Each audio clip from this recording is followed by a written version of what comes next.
Welcome to the America's Workforce Radio Podcast, the flagship production of the American Workers Radio and Podcast Network, where organized labor and its never-ending fight to protect the rights of the American worker come first.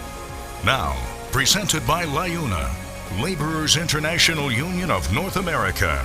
Here's your host, Ed Flash Ferenc. It's President's Day, a day we honor our U.S. presidents, but America's workforce is taking a different approach. Today on the show, the president of the American Federation of Government Employees and the Iron Workers. Welcome to the Monday, February 19th edition of America's Workforce, where we are available on at least 5 platforms, including Apple Podcasts, Google Podcasts, iHeartRadio, Spotify, and Pandora. Yes, it's President's Day. It's a federal holiday celebrated on the third Monday in February. Originally established in 1885 in recognition of President George Washington, the holiday became known as President's Day after it was moved as part of 1971's Uniform Monday Holiday Act, which is an attempt to create more 3-day weekends for the nation's workers. Now, while several states still have individual holidays honoring the birthdays of Washington, Lincoln, and other figures, President's Day is now pretty much viewed as a day to celebrate all U.S. presidents. But here on America's Workforce, we are going to salute 2 union presidents. The first being Everett Kelley. Everett Kelley is the national president of the American Federation of Government Employees. AFGE.org is their website. This is the largest union representing federal and D.C. government employees. Everett began his first term of service as national president in February of 2020, was elected to another term during the 42nd National Convention, and that was in June of 2022. He's a longtime member of the union. He joined AFGE in 1981. He worked at the Anniston Army Depot and retired from there after 30 years of service. And he represented employees there as president of AFGE Local 1945. That was from the years of 2002 to 2011. In that position, he was responsible for 5 bargaining units with more than 4,500 bargaining unit employees. In fact, membership at 1945 more than doubled under his leadership, growing from 1,200 in 2002 to over 2,600 in 2010. We're going to talk about that. The guy knows how to grow membership, and that's what led him to be the national president of the American Federation of Government Employees. Got a rich history.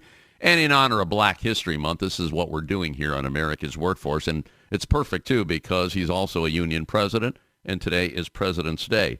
So we're going to talk about the struggles that he encountered. We're going to talk about government spending, the need for proper government spending, and funding and passing the FAIR Act so government employees can get a pay raise and keep up with the private sector. There's a lot of people saying, you know what, I can't make it on this salary. So they're leaving the profession, and that's happening across the board.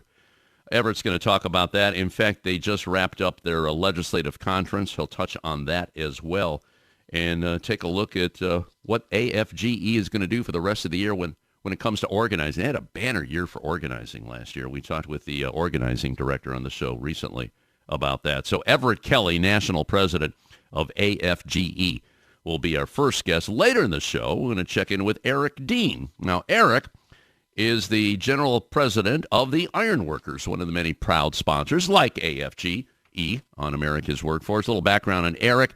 He completed his apprenticeship, 40 years ago, 1984, became a journeyman iron worker. This was in Local 63 in Chicago.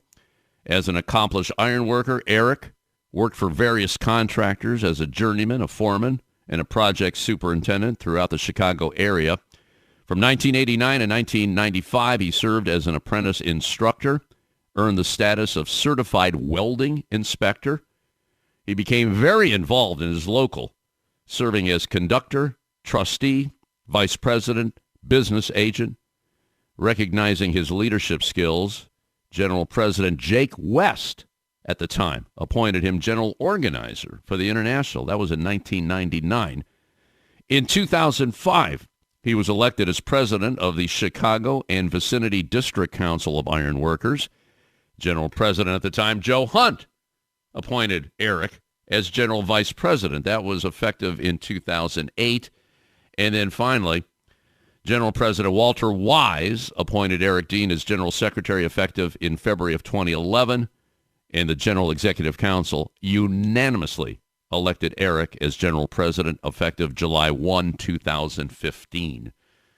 We're going to talk about the iron workers and infrastructure. You know, when the Biden administration came out with the Bipartisan Infrastructure and Jobs Act, that created a whole lot of jobs for people in the trades. And iron workers doing a lot of bridge work. They got a big project. This is called the Blatnick Bridge Replacement. This is in Wisconsin. In fact, Biden announced nearly $5 billion in funding for major infrastructure projects across the nation during a stop in Superior, Wisconsin. That was last month. So we'll talk about that. We'll talk about organizing and recruiting and also pensions. We're going to touch on that because pensions were protected in the American Rescue Plan. And that saved many locals, including the local that I do the show. This is America's Workforce. Ironworkers.org, the national website. And, you know, I want to call attention here, since this is President's Day, we did a really good show with Andrew Strom on February 9th. If you go to awfpodcast.com, and we talked about how presidents, specifically Ronald Reagan, shaped U.S. labor law for decades. Now, we all know what he did with the air traffic controllers almost on day one, but there's a whole lot more, and how he changed the National Labor Relations Board that went against workers. So do check that out, awfpodcast.com. All right, a quick break. When we come back, Everett Kelley, president of the American Federation of Government Employees. This is America's Workforce. It takes LiUNA to build North America's infrastructure. From roads and bridges to schools and skyscrapers, the men and women of LiUNA, the Laborers International Union of North America, build the projects we depend on. From constructing the Freedom Tower on the site of the former World Trade Center to untangling Washington, D.C.'s congested interstate, LiUNA members do the work that matters. Find out what it takes to be built by LiUNA at LiUNA.org. That's LiUNA.org. The Iron Workers Great Lakes District Council, consisting of 8 iron worker local unions in West Virginia, Pennsylvania, Ohio, and Michigan. We build the skylines and bridges along the Great Lakes. With more work than ever before, the Great Lakes District Council is actively searching out the next great iron worker, whether it's building the next Intel plant or constructing a bridge to safely connect our great cities along the lake. So join the Iron Workers Great Lakes District Council today. Find out how and learn more about the council by visiting iwdistrictcouncil.com. America's Workforce is brought to you in part by the International Federation of Professional and Technical Engineers. You can find more at ifpte.org. Union members need to be heard. Reliable and convenient union voting has never been more important than it is now. Make voting easy for your membership by working with survey and ballot systems. SBS offers encrypted and monitored solutions that ensure your elections are accurate and accessible for every member through mail-in, online, and in-person voting. Visit surveyandballotsystems.com and take the next step in getting secure and auditable elections. America's Workforce is brought to you in part by the International Brotherhood of Teamsters, where you can find more at teamster.org. Now, back to Ed Flash Ferenc with America's Workforce. And remember, you can check us out on Facebook or follow us on X, formerly known as Twitter. That would be AWF Union Podcast. By the way, this next segment is brought to you by Blue Cross and Blue Shield's National Labor Office. Blue Cross and Blue Shield companies formed out of a need to provide affordable health care to teachers, loggers, and miners. Well, in 1965, the Blues developed the National Labor Office to strengthen its commitment to organized labor. Today, Blue Cross and Blue Shield's National Labor Office remains focused on America's workers, advocating for affordable and equitable health care, partnering with strategic alliances to provide industry-leading products and services, and proudly serving more than 18 million unionized workers, retirees, and their families. Yes, working hard for America's working families for the health of America. You can learn more by following them at Blue Labor on LinkedIn and X, formerly known as Twitter. Well, as you know, today is President's Day, so we here at America's Workforce are talking to presidents of unions, that is, and joining us on our live line right now is Everett Kelley. Everett Kelley is the national president of one of our great sponsors here on the show, the American Federation of Government Employees, AFGE.org.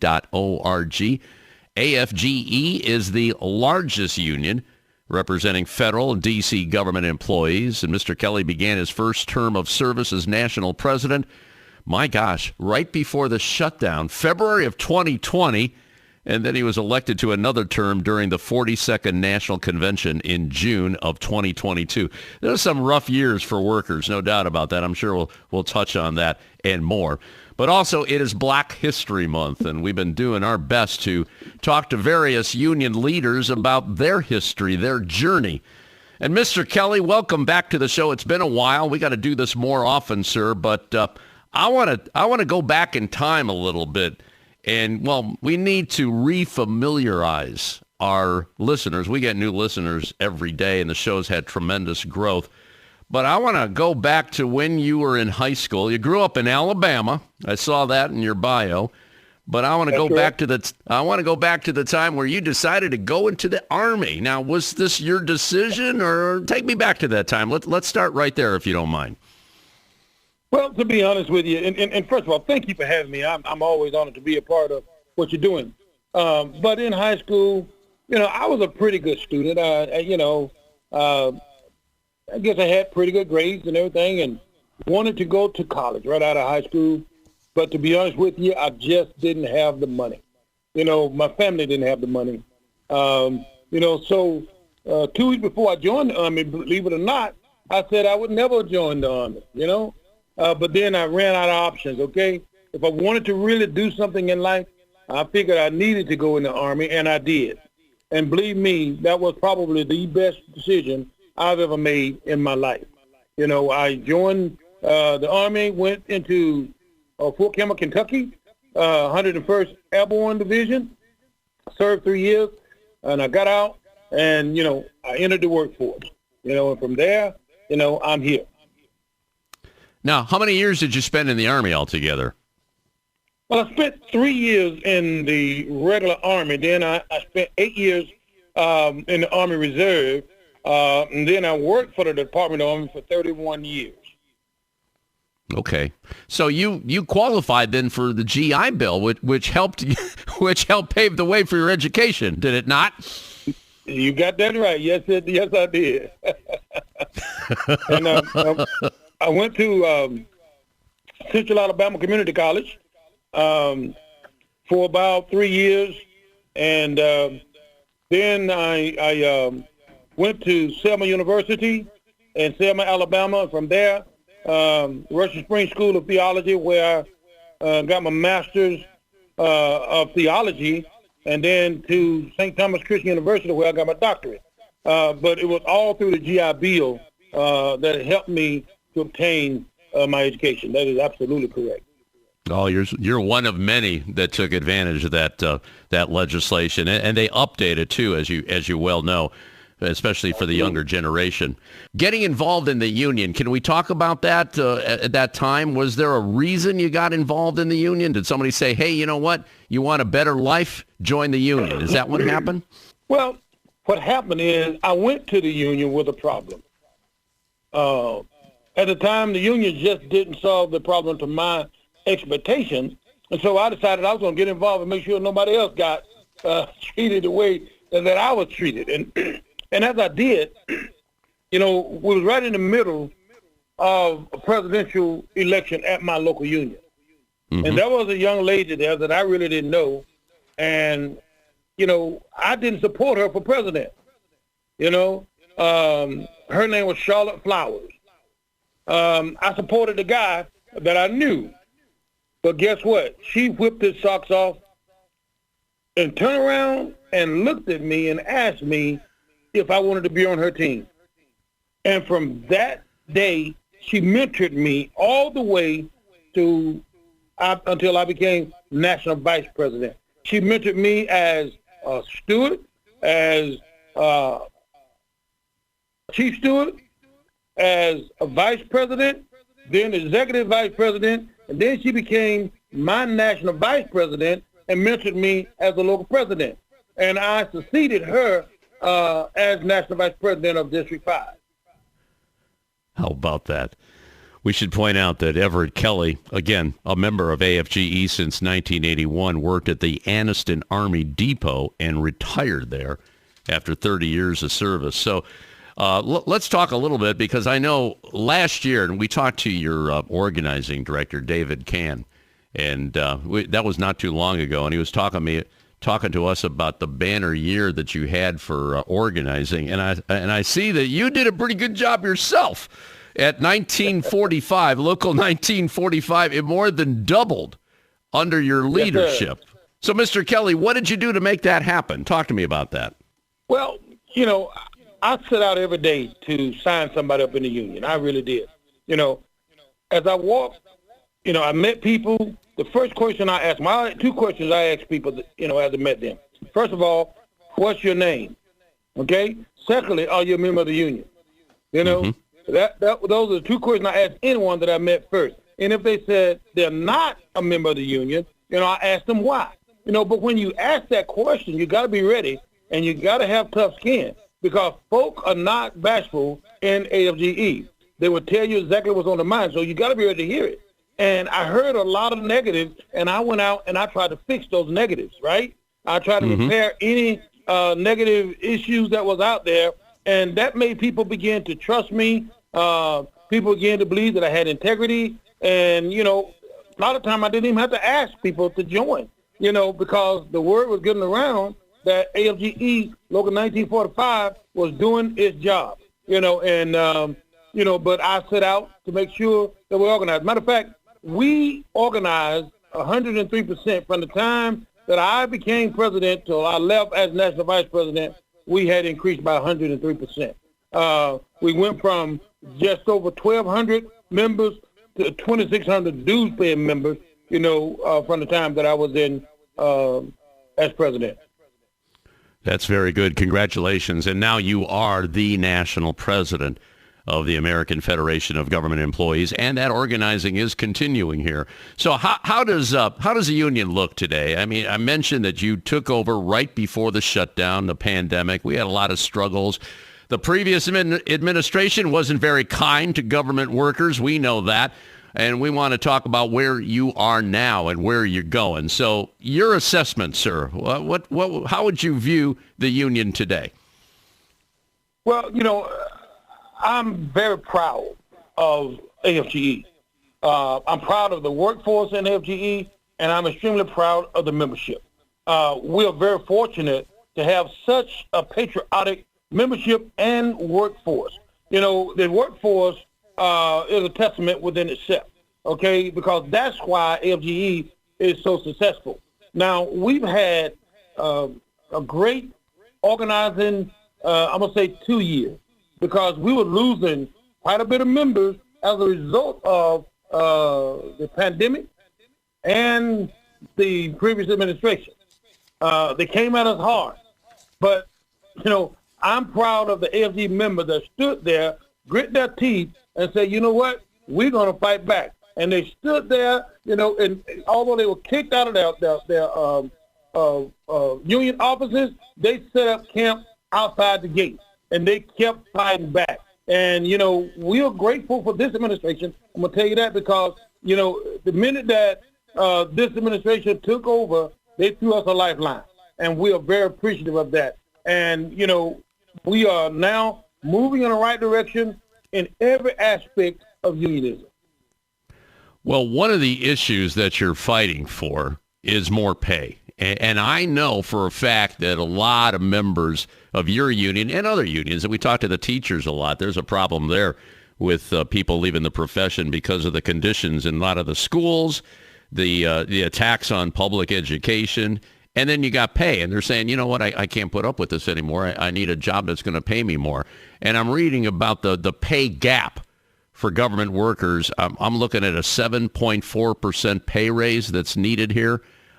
Where are we with that? But you got some catching up to do here, don't you? Yes, sir. You know, we are very far behind the public sector. On an average, federal employees are still paid, about 27% less than workers in the private sector, and we're fighting for a 7.4% pay increase, and that's why it's important. One of the major ways we can improve the treatment of federal employees is if we pass the FAIR Act, right? That's what we got to do. We got to pass the FAIR Act, and we're encouraging all the lawmakers, to pass the FAIR Act, because that still doesn't bring us, equal to the public sector, but it puts us in a better position. Private sector, I'm sorry, but it puts us in a better position than where we are right now. So that's why we're pushing for the passage of the FAIR Act. So, sir, where are we with that? Do we have enough support to make that happen? Well, the bill was recently introduced in both the House and the Senate, and, we don't know at this point, but we're hopeful that, it passes, because it will increase pay for federal employees, which is definitely needed. So at this point, we can't give an accurate description of where it really is. We remain hopeful that, the FAIR Act will pass. Everett Kelley joining us on our live line today. He is national president of the American Federation of Government Employees. You can get complete updates at afge.org, and you can follow them on X, formerly known as Twitter, as AFGE National. AFGE National. We'll continue with Mr. Kelley later in the show. We're going to check in with Eric Dean, who's president of the Ironworkers. Back in a few minutes. You're listening to America's Workforce with Ed Flash Ferenc. It takes LiUNA to power North America with affordable energy. The men and women of LiUNA, the Laborers International Union of North America, have the skills needed to build and maintain oil, natural gas, nuclear, solar, and wind projects that are shaping America's energy future. From new energy tech to retrofitted facilities, LiUNA members do it all. Find out what it takes to be powered by LiUNA at LiUNA.org. That's LiUNA.org. Attention members of the Heat and Frost Insulators Union who are interested in traveling. Central Ohio has more construction projects on the books than anywhere in the U.S. Mega projects, large and medium-sized jobs are creating more work than our local 50 brothers and sisters can handle.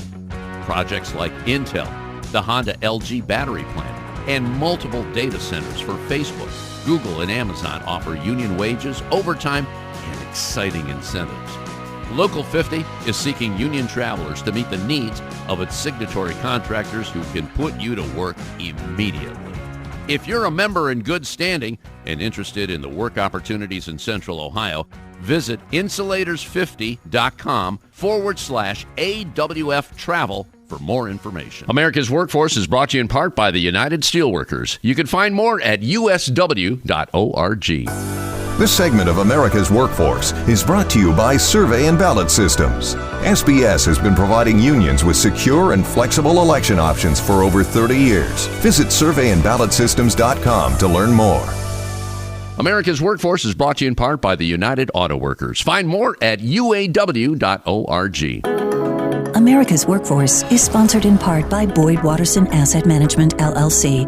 Find out more about our investment solutions tailored to meet the needs of Taft-Hartley funds at boydwatterson.com. America's Workforce is brought to you in part by the Ironworkers. You can find more at ironworkers.org. Now, back to America's Workforce. Here's Ed Flash Ferenc. And remember, you can check us out on at least 5 platforms. That includes Apple Podcasts, Google Podcasts, iHeartRadio, Spotify, and Pandora when you get an opportunity. Here's what you do. Just sign up and receive our shows on a regular basis and give us a rating. We always appreciate those 5-star ratings, so please keep them coming. By the way, this next segment brought to you in part by the United Labor Agency, where you can find more at ulagency.org. Let's go back to our live line and rejoin Everett Kelley. Mr. Kelley is the national president of the American Federation of Government Employees. And I figured, well, today's President's Day, so let's talk to presidents, union presidents. We don't care about the other guys.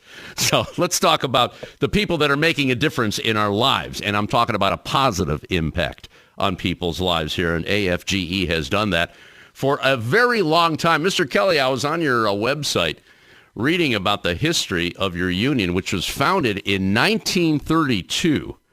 Which was a very challenging time in our nation's history, right in the middle of the Great Depression, stock market crash 3 years before that. Then President Herbert Hoover imposed a 15% pay cut on government employees. Then FDR comes in there, and this was a surprise to me. Roosevelt vetoed a bill that would restore the pay cut. AFGE successfully mobilized members to get Congress to override the veto and stop the government from balancing its budget on workers' backs. You know, some of that has not changed. I mean, it's always, don't you feel like, you know, everybody takes it out on the government workers? Don't you aren't you just sick and tired of that, Everett? I am absolutely sick and tired of that. You know, it appears that, you know, we walk around with targets on our back, right? And they said, that's a federal employee. Let's see what we can do, you know, to harm that individual there because they're a federal employee. And we are absolutely tired of it. And, you know, that's why we're coming together, you know, to fight against those things. AFG has always had a history of fighting against those things, and we will continue to fight, you know. And when we pull together like we have been, we will win. I noticed, too, last week you just wrapped this up, your legislative conference or legislative convention where, you know, you gotta meet the people that are making the laws. And we're talking about those in Congress, whether they're a senator, whether they're a representative, because they pull the strings here. They pull the strings. Now, you've been doing this kind of thing in years past. How successful have they been over the years in your estimation, Mr. Kelley? Well, you know, I can just speak, you know, I've been coming to legislative conferences a long time, and I think that they speak volumes for the organization. It says a lot to the lawmakers on the Hill, you know, when they see AFGE members coming in droves, right? And that's exactly what happened. I mean, from all around the country, you know, AFGE members are coming in, and they're saying to the lawmakers, look, you know, we need you to make sure that you support bills that are sensitive to the issues of AFGE. And they do that with pride. You know, I couldn't have been more excited than I was when we finished up our legislative conference. I couldn't have been. Good. One of the issues that keeps popping up is privatization, and it's not a good idea. Obviously, a lot of these services are awarded to individuals and companies that do, you know, obviously they do the bidding. A lot of them are donors to various political campaigns. Where are we with privatization? I know they're doing a whole lot with the VA, but in your opinion, are we keeping this at bay right now?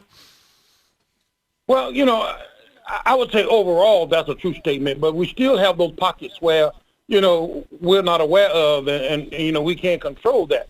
But privatization is one of the things that, you know, we fight against every single day because we know that, you know, private contractors are about the bottom line. They're about the profit.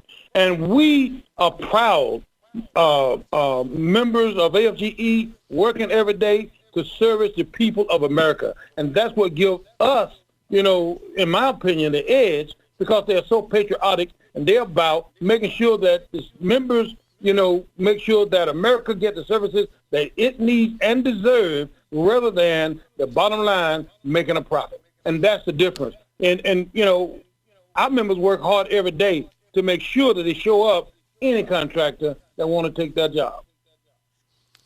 Let's talk a little bit about the significance of this month as Black History Month. And I was reading of your about your commitment to social justice, civil rights, workers' rights, and I guess you deserve a whole lot of accolades for what happened a couple of years ago. Mr. Everett Kelley was awarded the AFL-CIO's Eyes on the Prize Award. This happened at the 2022 AFL-CIO Dr. Martin Luther King Jr. Civil and Human Rights Conference. We talk a lot. We promote that conference on the show a lot. In fact, you probably know Fred Redmond from the AFL-CIO. Yeah, what a great guy. Yeah, what a great proud to know Fred. He's the best. He really is. And you know, we really nurtured a great relationship with him. I knew him all through his days at the Steelworkers, almost 50 years at the Steelworkers, and now he's the number 2 guy, the Secretary-Treasurer at the AFL-CIO. But the importance of social justice, and boy, I tell you, and it seems here in the last couple of years, things have really gotten out of control. What's your assessment here of and the importance? There's a couple of conversations here that I'd like to have with you, but the importance of recognizing the history of Black Americans that have paved the way in so many ways. I mean, if you go on the internet, you'll find so many different people like Fred that are living today. You know, people from years past, and we've been talking about them on the show here many, many times, like Philip Randolph. There's a perfect example right there. But in your opinion, I'd like to hear from you and what your union, AFGE, is doing to talk about the people that got us here today. Everett, this is all yours. Yeah. Well, first of all, let me just say that I am proud of my union, that has recognized the contributions, of Black America for many years. You may remember our first African-American national president, John Stutterman, who was a savior to AFGE. He made vast contributions to the labor movement, and, I'm proud of the fact that our members fight every single day, for, the Black community to make sure that, pay and all of those benefits are, it's equal across the board. That's vitally important. And AFGE fights for that. AFGE fights for the rights of all people, but paying particularly attention to, the poverty-stricken and, in the Black community. It's so important. And our people enjoy being on that battlefield. Now, has your union, and I'm sure this is up to the locals, everybody's got different ways of showcasing what African Americans have done for the benefit of workers, all workers, white, Black, doesn't matter what color they are. But can you reference any of that, of what's been happening here this month? Because it seems to me, and we're doing the best that we can here on America's Workforce, it seems to be picking up some momentum, and maybe that's due to the times that we're in. Well, we have, as a matter of fact, I'm just releasing the video this week that highlights some of the contributions that African Americans have made, such as A. Philip Randolph. We all know, his contributions. Carla Mays, Clara Mays, we all know the contribution that she made, and we're going to continue to highlight, hopefully during the course of this month, various local AFG members, and their contributions to not just labor movement, but to, the community that they serve. It's vitally important that we do that. I'm proud myself. I became the first African-American to serve as president of my local union in Anderson, Alabama. Then I became the first African-American to serve as the national vice president of District 5, representing the Southeastern region, and the second African-American to serve as president of AFGE. And just across AFGE, African-Americans are making vast contributions, to the labor movement and to their community. Now, when you were in the Army, can you reflect on that time? And being in Alabama, too. Alabama is a lot different than a lot of other states. And I'm sure you grew a pretty thick skin growing up. And look where you are today. I mean, you're so accomplished, sir. But the times that you grew up into today, We seem to be getting better, but in some cases, I scratch my head. Can you share any thoughts on your behalf? Well, I often, and I served in the pulpit for over 31 and a half years. I don't know if I ever told you that or not. But I was bivocational. I worked for the government, and I pastored the church full time. And I would always make the statement, especially, at this time of the year, we've come so far, yet we have so much further to go, right? Mm-hmm. We've seen a lot of progress, but we still yet have a long ways to go in order to see or live, rather, that dream that Dr. King talked about. He talks about the arc of moral justice being, the arc bends toward justice, right? But mm-hmm. there is a continuation there. The thing is that we have to bend that arc, right? We have to continue to move in the direction that Dr. King was going. Because if we don't, we can't just expect things to happen, just because, things were wrong. We can't expect them to be right unless we make them right. And so I think that, we have made progress, but we still have so much further to go. Well, we're going to leave it on that note. Everett Kelley, National President of the American Federation of Government Employees. He's had that position for 4 years, been a member of AFGE since 1981. Sir, with this conversation, it sounds like you still got a lot of fight left in you. Am I reading you correctly? Hey, I've been fighting all my life, but I don't know if I could do it physically anymore. And I learned a long time ago that we got to learn to fight intellectually rather than physically anyway.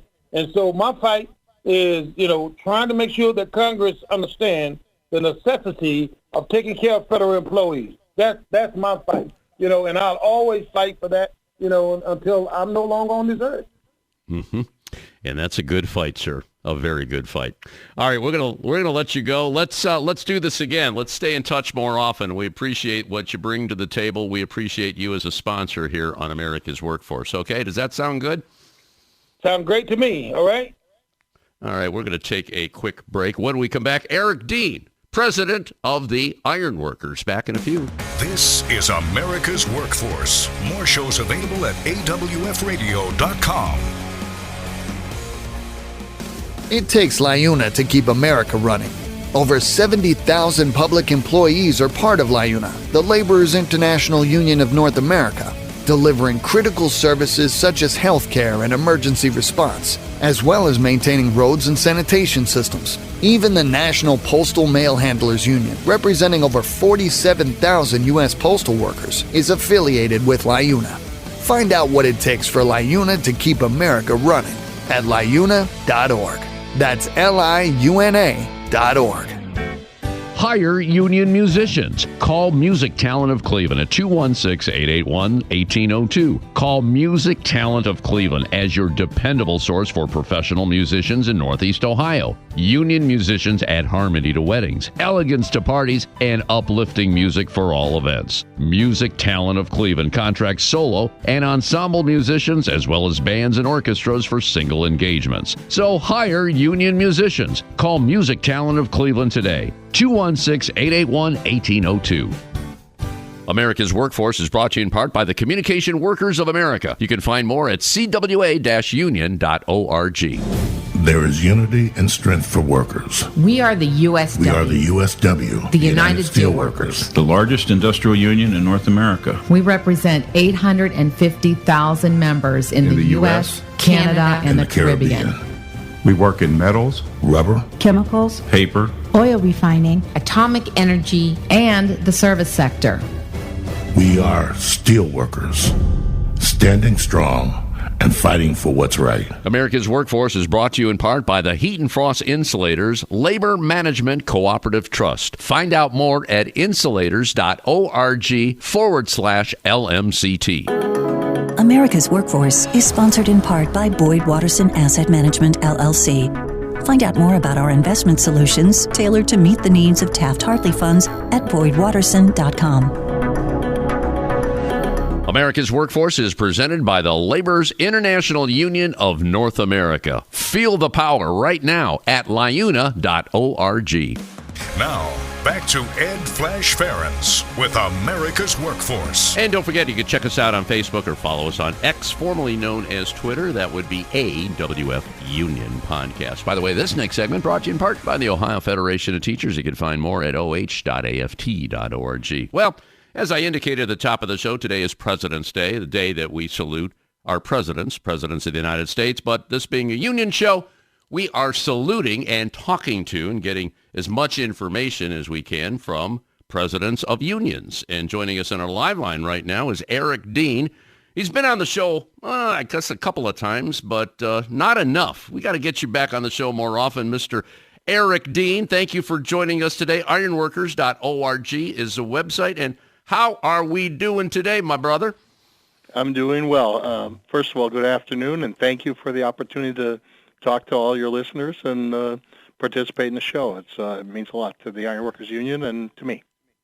And you know what? It means a lot to me to be doing the show from Ironworkers Local 17. We located here right during the pandemic because I think everybody got kicked out of radio stations, so we had to do the show remotely. And I'll be honest, I like it here so much, I'm staying here. I have that opportunity to go back, but I like being around the guys here and some of the ladies, too. So it's definitely a good group here. So you got a very strong union here in northeastern Ohio. Talk to me about the ironworkers here.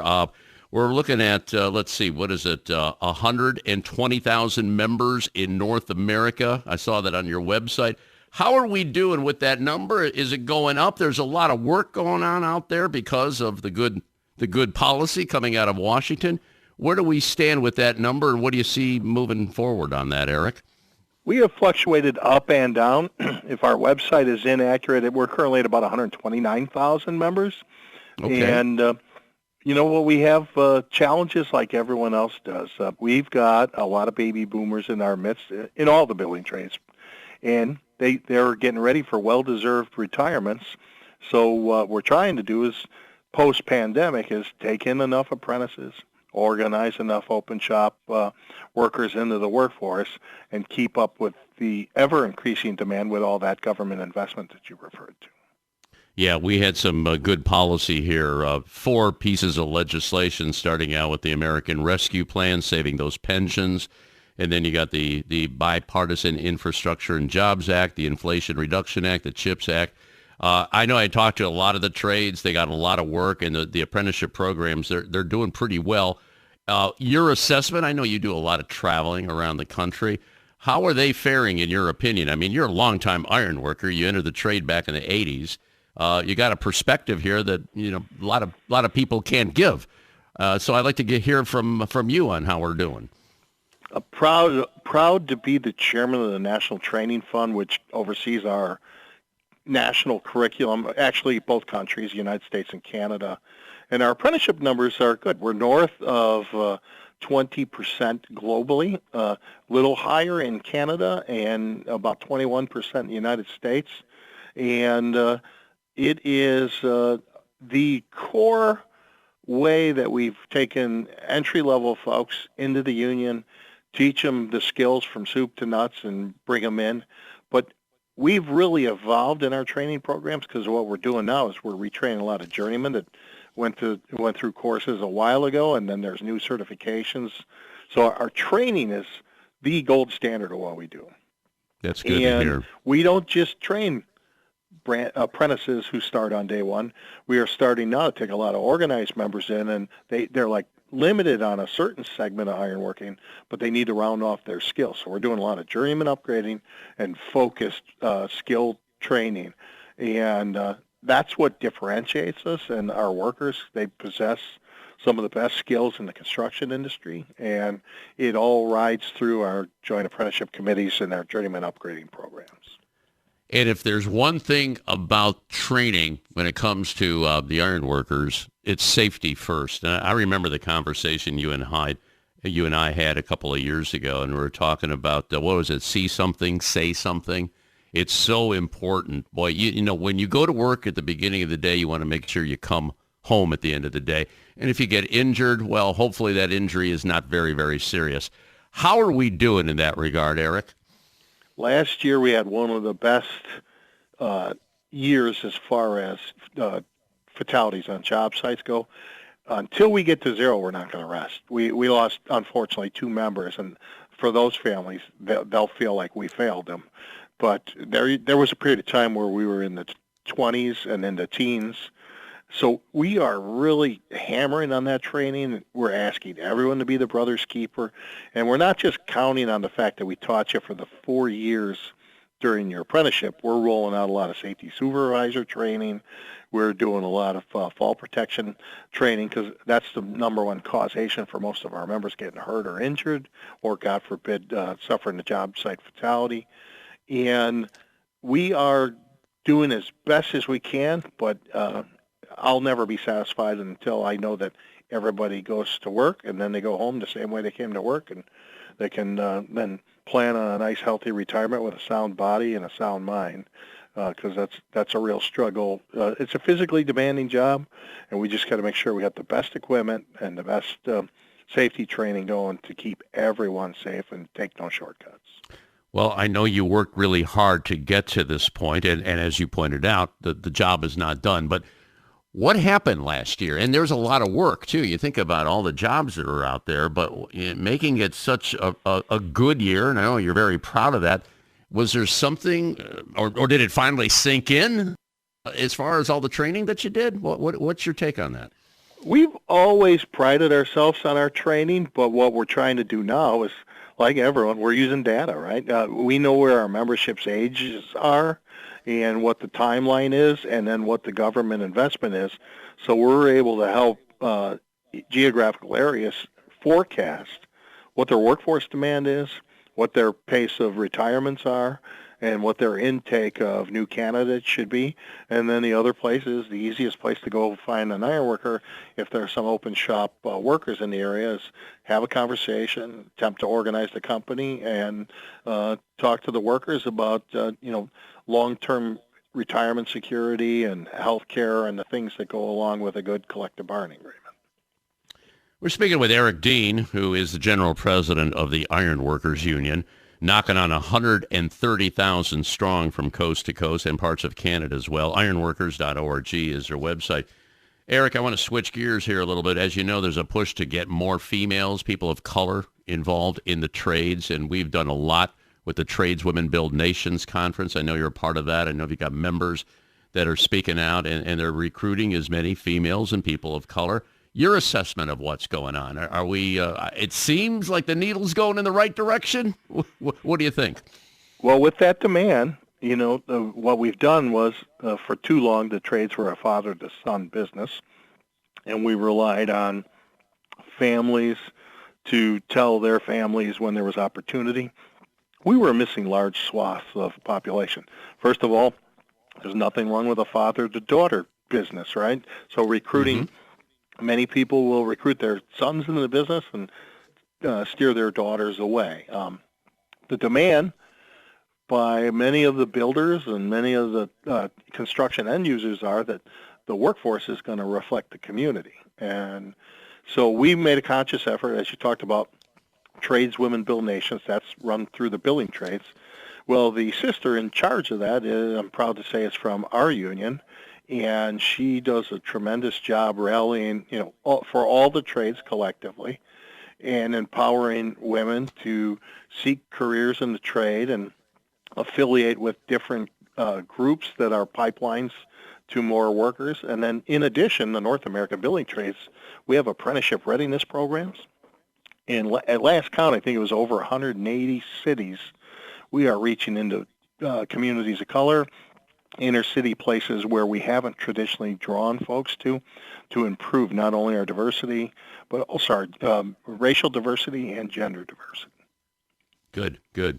Let's go back to the money that's coming out of Washington, and I saw this posted on your website. $5 billion in funding for major infrastructure projects across the nation, and it's so important. When you see a skyline, and I love this. I love what you post on your homepage Iron workers are the backbone of America's infrastructure. When you take a look at a city skyline, there's an iron worker responsible for that. There's no doubt about that. No doubt at all. And I saw this. This is out of, Superior, Wisconsin. And I guess there's going to be a lot of money. What is it? $1 billion out of that $5 billion going to the Blatnick Bridge. That sounds pretty exciting, and it sounds like a lot of good jobs there. Can you give us some details on that? Yeah, the president recently went and met with one of our representatives and a group of building trades folks. And as they're given an allocation, those contractors in the area rely on skilled trades workers, and we're getting a project labor agreement, and it's going to gainfully employ a lot of tradespeople, including many ironworkers from that area. Would that be Local 512? I'm looking at some notes. It is. It's the 512 Duluth chapter is where that bridge section was located, but no area is immune to the government investment. So we're monitoring where these investments are and making sure that our workforce is ready and that we're not like taxed working on all the existing projects, that we'll have enough people in the pipeline, or we'll travel as many workers as we need to make sure we sufficiently staff those jobs. Eric Dean, General President of the Ironworkers National, ironworkers.org. You've been president, I see, since for almost, 9 years? It was in July of 2015. So let me ask you, how do you like being president of a union like this? I consider it the greatest honor of my life that I achieved this position. I don't take it lightly that there's a lot of responsibility for safe working environment, asking both the United States and Canadian government to make investments that benefit society, not only to put our members to work on the construction jobs, but to leave a lasting improvement. It might be your commute to work. It might be getting goods to market. The opportunity to speak with a one voice on behalf of all my members is the privilege of a lifetime that I don't take lightly. I tire of politics sometimes because politicians can be politicians. Oh, yeah. But we've seen some significant change in the respect for workers who want to organize and have a collective bargaining agreement. And a lot of that has to do with us. It doesn't matter who's in the White House or who's in the State House. We will knock on those doors to make sure that our case is being heard. And sometimes we try and prevent bad things from happening, and sometimes we foster good things happening. One thing I want to mention to you, it's totally unrelated, but you touched on it. You're in Local 17. The Inflation Reduction, or the American Rescue Plan, offered pension relief for distressed pension plans. Mm-hmm. Cleveland, Local 17 ironworkers received one of the largest government infusions of investment so that those retirees could get restored pension cuts that were taken away due to a collapsing industrial economy, and the workers the retirees had to take pay cuts, and it was the right thing to do by the government.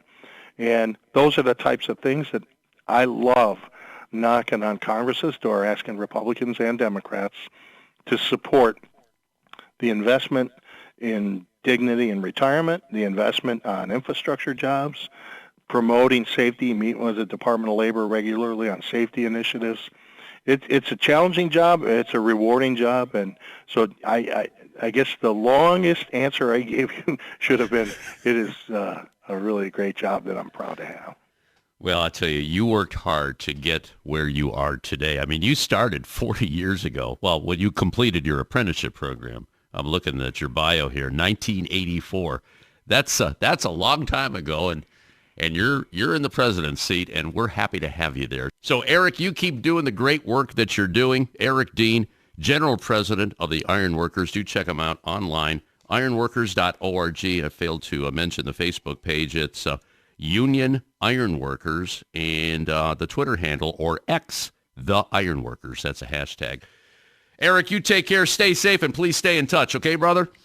Happy President's Day to everyone, and thank you for having me on the show. And that'll be it for another edition of America's Workforce. Coming up tomorrow, the Ohio Federation of Teachers and the man behind the documentary Rekindling the Flame. Until then, all of you have a safe and wonderful day. That concludes another episode of the America's Workforce Radio Podcast. Thanks for listening, and be sure to subscribe so you never miss a show. America's Workforce is a production of Labor Tools and BMA Media Group. Find out more information online at labortools.com.